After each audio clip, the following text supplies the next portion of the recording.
আজ 21শে মে মঙ্গলবার 2024। চলে এলাম আজকের আবহাওয়ার খবর নিয়ে। আজকের আবহাওয়ার খবর কী রয়েছে, দক্ষিণবঙ্গে নিম্নচাপ বা বৃষ্টির সম্ভাবনা কী আছে আজকের দিনে, তাতে কোন সময় কোন কোন জেলায় কী পরিমাণ বৃষ্টি হতে পারে, এছাড়া আগামীকালকেও বৃষ্টি হওয়ার সম্ভাবনা আছে কি না, যদিও বৃষ্টি হয় তাহলে কোন সময় কোন কোন জেলায় বৃষ্টি হবে।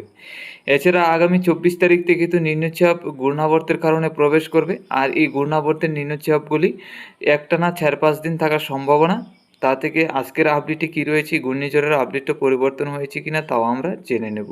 দেখুন, আজকে সকাল থেকে নিম্নচাপ এবং বৃষ্টির সম্ভাবনা যদি লক্ষ্য করি, তাহলে বাংলাদেশের রংপুর রাজশাহীর সাইড নিয়ে রয়েছে নিম্নচাপ এবং বৃষ্টির সম্ভাবনা। এছাড়া বাংলাদেশের বাকি জেলাগুলি রয়েছে পরিষ্কার, আমাদের ত্রিপুরা, আসামের শিলচর, শিলিগুড়ি, আলিপুরদুয়ার, গুয়াহাটির দিকেও একদম পরিষ্কার থাকবে। আজকে দুপুরের মধ্যে গেলে আমরা লক্ষ্য করতে পারছি নিম্নচাপ বা বৃষ্টির তেমন সম্ভাবনা থাকছে না, যদিও বৃষ্টি হয় তাহলে বাংলাদেশের উত্তরে রংপুর, রাজশাহী এবং খুলনা বিভাগের দিকে হতে পারে। এছাড়া শিলিগুড়ি, আলিপুরদুয়ার, গুয়াহাটির সাইড নিয়ে থাকবে মেঘলাভাব, ওইদিকে তেমন বেশি একটা বৃষ্টি হবে না, যদিও বৃষ্টি হয় গুয়াহাটির মধ্যে। আসামের শিলচর, করিমগঞ্জ, হাইলাকান্দি জেলার মধ্যে মেঘলাভাব থাকবে, বৃষ্টি নেই। আমাদের ত্রিপুরা রাজ্যে মেঘলাভাব থাকলেও তেমন বৃষ্টির সম্ভাবনা থাকছে না। বাংলাদেশের চট্টগ্রামের দিকেও হালকা পাতলা মেঘলাভাব। সন্ধ্যা রাত্রির মধ্যে গেলে কিছু নিম্নচাপ প্রবেশ করবে আমাদের ত্রিপুরার দিকে, তাতে আমাদের ত্রিপুরা রাজ্যে হালকা পাতলা ঝড় বৃষ্টি থাকতে পারে, তাও আমাদের ত্রিপুরার উত্তরে ধর্মনগর, কুমারঘাট, কমলপুর, কুয়াই, আমপাশার, কম্বলপুরের দিকে। এছাড়া দক্ষিণের সাইড নিয়ে তেমন বৃষ্টির সম্ভাবনা থাকছে না, তারপরেও হয়তো এই নিম্নচাপটা দক্ষিণের সাইড নিয়ে চলে আসতে পারে, যার কারণে উত্তর জেলা হয়ে দক্ষিণের জেলাগুলির দিকেও বৃষ্টি থাকতে পারে আমাদের ত্রিপুরা রাজ্যে সন্ধ্যা রাত্রির মধ্যে। এছাড়া বাংলাদেশের রংপুরের দিকে হালকা পাতলা ছিটাফোঁটা বৃষ্টি হওয়ার সম্ভাবনা। এছাড়া বাকি জেলাগুলির মধ্যে মেঘলাভাব থাকলে তেমন বৃষ্টির সম্ভাবনা নেই। আসামের শিলচর, করিমগঞ্জ, হাইলাকান্দি জেলার মধ্যেও হালকা পাতলা ছিটাফোঁটা বৃষ্টি হতে পারে। শিলিগুড়ি, আলিপুরদুয়ার, গুয়াহাটির দিকেও হালকা পাতলা মেঘলাভাব। আজকে মধ্যরাত্রির মধ্যে গেলে আমাদের ত্রিপুরা রাজ্যের দিকে মেঘলাভাব থাকবে, তবে বাংলাদেশের কিছু জেলায় ভারী থেকে অতি ভারী বর্ষণের সম্ভাবনা। রংপুর, রাজশাহী এবং ঢাকার সাইড নিয়ে ময়মনসিংহের দিকে ভারী থেকে অতি ভারী বর্ষণ হবে, এরই মধ্যে মোটামুটি বজ্রপাতও থাকবে। তো আগামীকাল সকাল থেকে যদি আমরা দেখি, তাহলে আগামীকাল সকাল থেকে আবারও কিছু নিম্নচাপ বৃষ্টির সম্ভাবনা বাংলাদেশের উত্তরে রংপুর, রাজশাহী সাইড নিয়ে।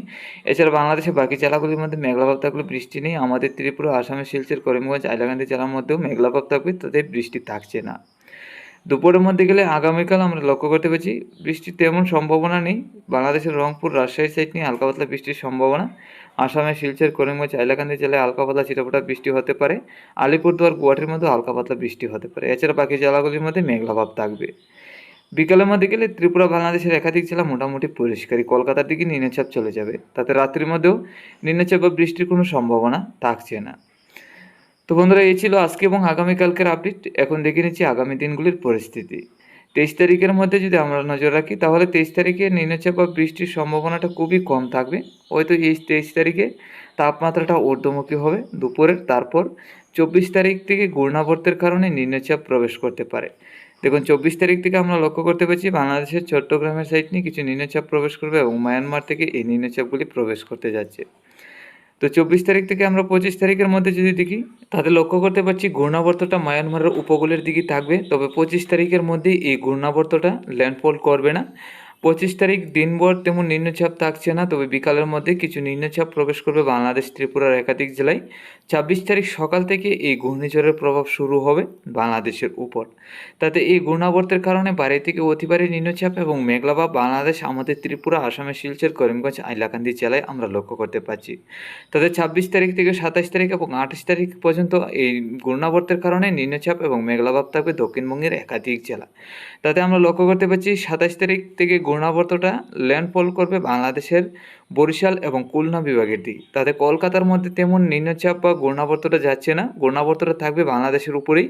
তাদের 26 তারিখ সকাল থেকে দিনভর সারাদিনই 26 তারিখ আমরা লক্ষ্য করতে পারছি বৃষ্টি এবং মেঘলাভাব থাকার সম্ভাবনা আছে আমাদের ত্রিপুরা, বাংলাদেশ, আসামের শিলচর, করিমগঞ্জ, হাইলাকান্দি জেলা, শিলিগুড়ি, আলিপুরদুয়ার, গুয়াহাটি সহ। তাদের 26 তারিখ থেকে একটানা 27 তারিখ, 28 তারিখ পর্যন্ত বৃষ্টি এবং মেঘলাভাব থাকবে।